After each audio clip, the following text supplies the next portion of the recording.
Hi, thank you so much for joining me today. I hope you've had a wonderful week, wonderful weekend, whatever day it is when you're watching this video. I hope you've been having a wonderful time.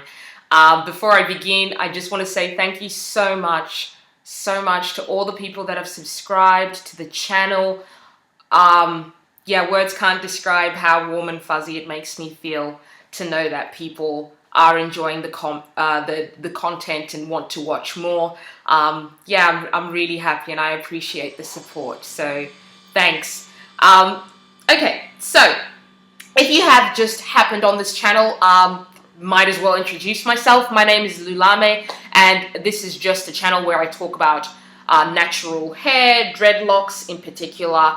I love thrifting, so there's a few thrifting hauls thrown in there, and we also discuss all things health related, so weight loss, natural health products, all that good stuff. And so today I wanted to touch on something that I feel is rather important. I feel like a lot of things are very important, but to me this is really, really important and not discussed as much as it should be. So of course, I am talking about emotional hygiene. What is emotional hygiene? Why should you care? Well, emotional hygiene is basically, my understanding of it anyway, is basically keeping yourself emotionally well and just having lots of little practices that keep you emotionally okay. Now, I don't think you have to have had an encounter with mental illness to need emotional hygiene. I was actually watching a very interesting TED Talk this morning, and that's what inspired me to do this video. It was a Dr. Guy Winch, and he was talking about emotional hygiene, and he said he found it very interesting how people from a very, very, very young age are taught how to take care of their bodies, their physical bodies, but we're never really taught how to take care of our mental well-being. For example, brushing your teeth. Okay, that's something everyone does, and you're taught how to brush your teeth from a really, really, really young age, and it's just a no-brainer. It's something you learn how to do. You look after your teeth. Having showers, we all shower. At some point in your life, when you start to hit puberty, you understand that wearing deodorant is a good idea, unless you don't believe in deodorant. That's another story for another time. But, you know, just basic hygiene. He talks about a kid getting a cut on his leg, and he knows that he's got a cut on his leg, so he goes and he knows where the Band-Aids are, and he puts the Band-Aid on his cut. And so he was talking about just how important mental health actually is, and how you don't have to be having a mental breakdown to practice good mental health hygiene. So just so you guys understand a little bit about where I'm coming from and why I'm quite passionate about this, okay, just letting you guys know we're gonna go deep, okay?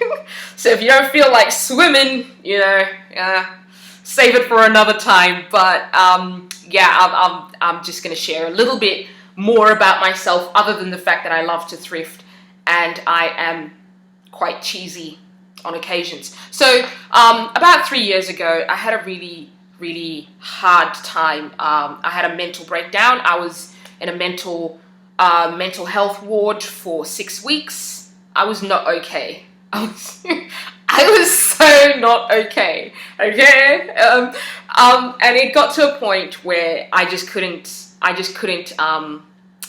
cope. So I was diagnosed with clinical depression, and during my time, my reflections in the ward, the mental health ward, I had a lot of time to reflect, and I was working very closely with psychologists, psychiatrists, and the nurses there. Everyone was really lovely, and I thought about how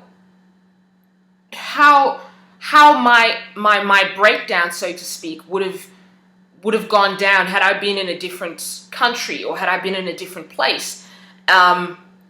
You know, and I had a lot of time to figure things out and And I realized that I'd been depressed for a very, very long time.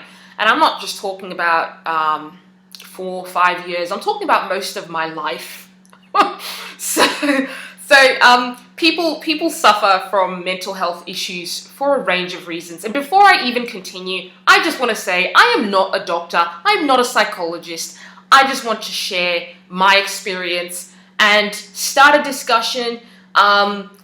Just start talking about this stuff, because there's a shame around mental health that I don't think is warranted. And I think the more people do talk about it, the easier it is for people to bounce back from such setbacks.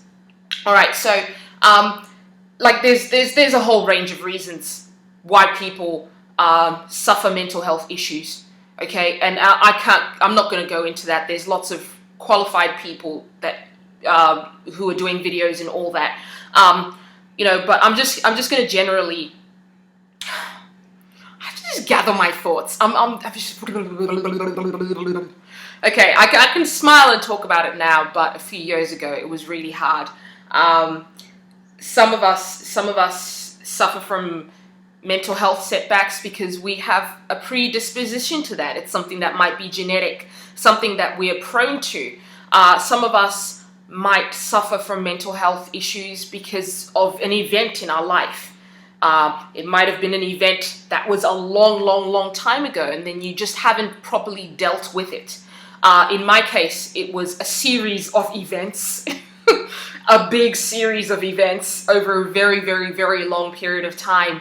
And just because I didn't have a breakdown straight away, none of that ever got addressed. And so we developed coping mechanisms. Well, I developed coping mechanisms that weren't necessarily healthy. So if you think about someone who has a broken leg and they never get it put in a cast and they never get treated properly, the leg might heal, but it might not heal properly. And so my scars had healed, but the way that I had done it was not sustainable in the long term. And then I had a really massive life event that just, the whole thing fell apart. And so I was forced to look at everything that had led up to it and really start the process of, rebuilding and learning how to be emotionally resilient, which is something I'd never really been taught. I didn't know emotional resilience. I mean, people are like, dude, go to church, find God. He can be your emotional resilience. But with mental health, it's not really that easy. And I think understanding that there are things that you can do and trying to get rid of some of the shame surrounding being mentally unwell or mentally on the edge is important. I do hope I don't start to get over the top emotional, because I can already feel my voice. Okay, so let me stop blabbing on, because I feel like I am.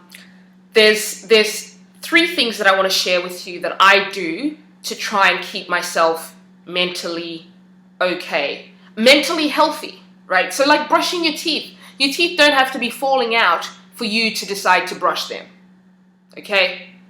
So you don't have to have mental health issues, okay? We all have emotions. Last time I checked, we're all human. Unless, of course, you're not. Unless, of course, you're a Martian, a reptilian race from the Illuminati. If you are, welcome. Thanks for watching the video. And teach me some of your knowledge, Illuminati reptile. Okay, but for the rest of us, humans, we do all have emotions. We've got feelings. And how to deal with those feelings and emotions in a positive, helpful way is really, really, really important. So the 3 things that I do, I do a lot of stuff.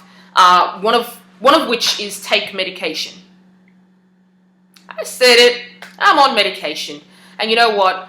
That's okay. And it's taken me a very, very long time to be okay with having to take medication. Will I be on medication for the rest of my life? I don't know. Maybe. Maybe not, but I think there's so much stigma around people needing meds to be able to be okay. Whereas, and I've heard this analogy made a lot of times, like if someone is a diabetic, you're not going to give them grief for taking insulin. And it's something that I really, really, really, really have to work with and really be okay with, to just be comfortable with having to take medication for now. Or for the long term, however long it's going to take. If I broke my leg, I would need a plaster so that the leg can heal. And for now, that's just one of the things that I have to do. But I'm going to talk more general terms. Okay, so things that affect my personal mental health are when I perceive something to be bad. It might be something that I've done. It might be something that someone else has done. Just perceiving a bad situation, right? So, and this is all preventative stuff to stop me from getting into that really bad place where you definitely want to check out, which is, it doesn't have to be that way.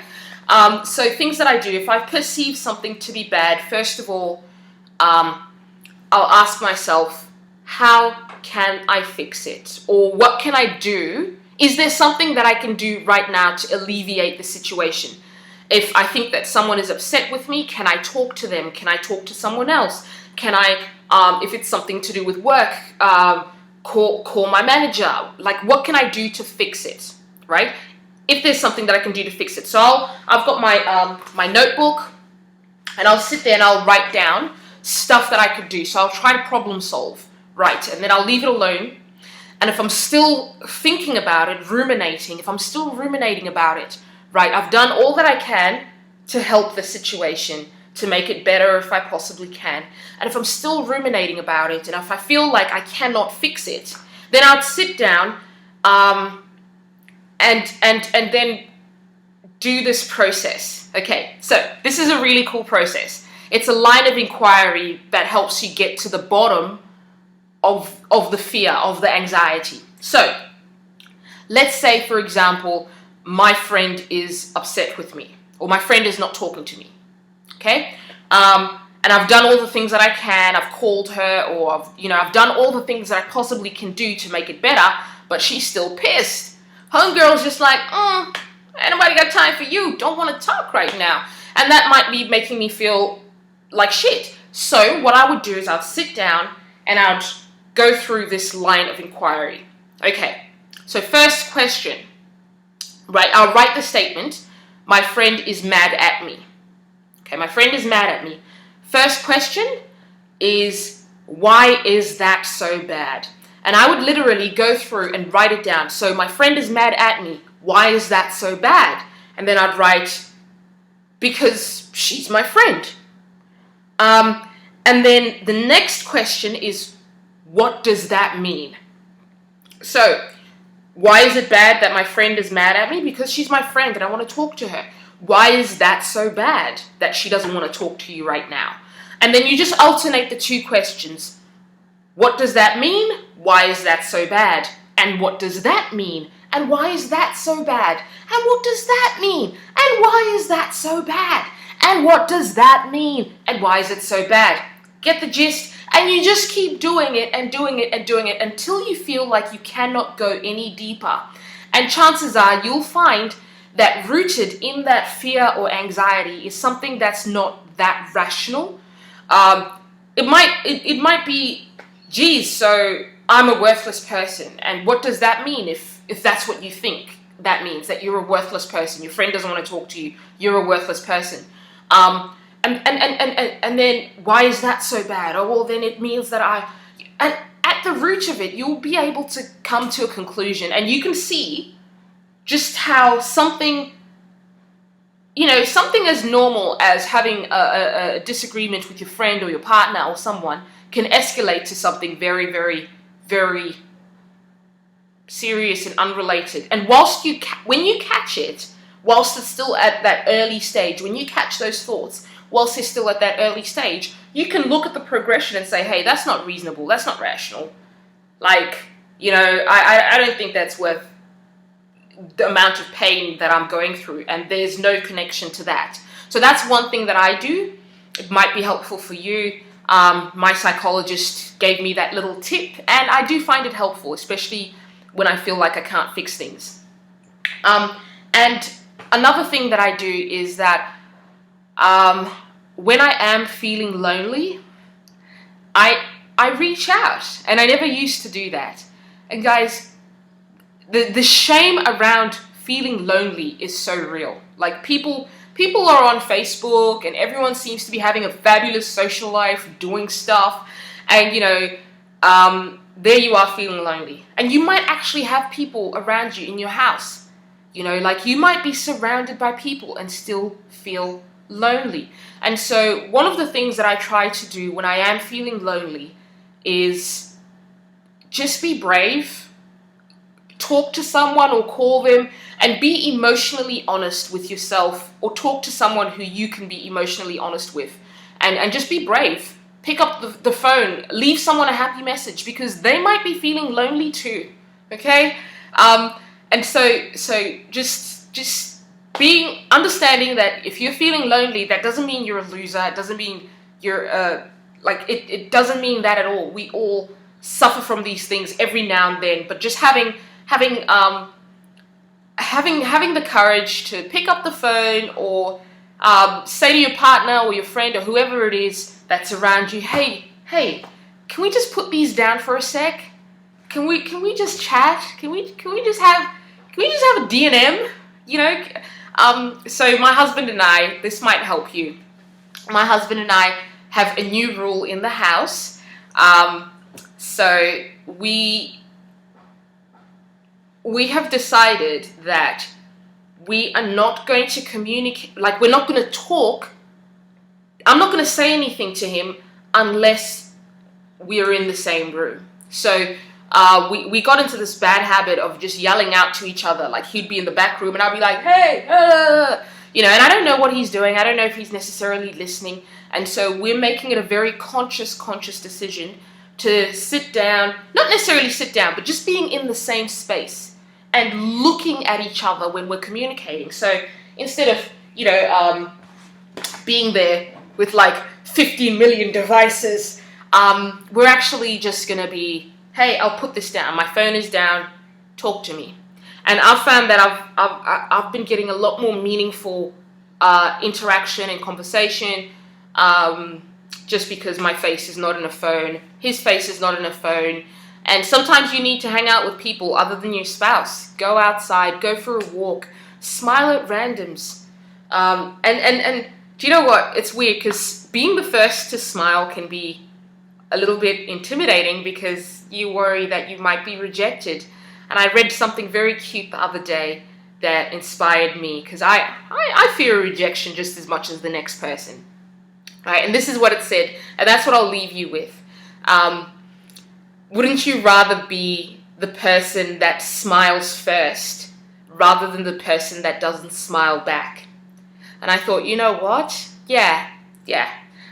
So those are just a few things that I do to try and keep my head on right. Let's talk about emotional hygiene, people. Tell me, what do you do to keep yourself, you know, to keep yourself good, to keep yourself okay? And share it with your kids, share it with your friends. Let's start an emotional wellness and resilience revolution. There's so many people on YouTube and all over the internet talking about health, food prep. You know, look at my food prep. How much did I squat at the gym?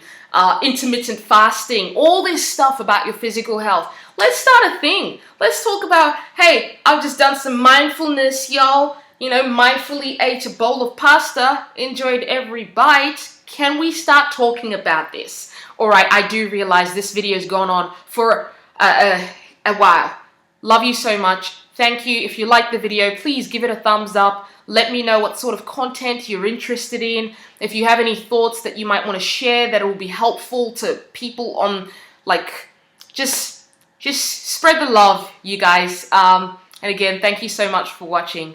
Have a wonderful week. or life if you never watch this channel again. All right, bye.